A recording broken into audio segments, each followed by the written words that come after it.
ba opela merobo ya dikoša tša tokologo e le ge ba nyaka meetse. Badudi ba Moeding, Phetwane, Mohlalaotwane le dinaga mabapi ba re ke tekano ya mengwaga ye meraro ba bolawa ke lenyora.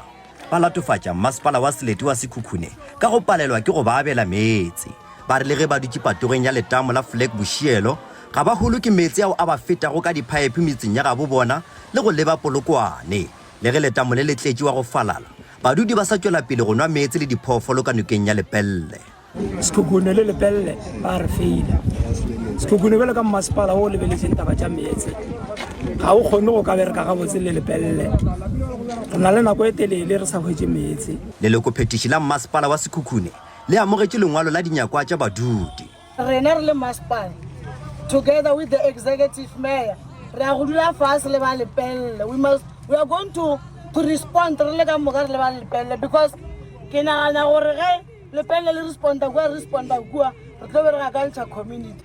Badudi ba tikologo ye ba ipiletša go mmušo wa profense ya Limpopo go tsena seemo ka bogare go netefatša gore le bona ba golega go tšwa go letamo le leo le phuphumago ka meetse. Ka go le lengwe wa fileng masepala wa Selete wa Sekhukhune matšatši a šupa go araba dinyakwa tša bona. Nna ke Koketšo Motau wa ditaba tša SABC Phetwane.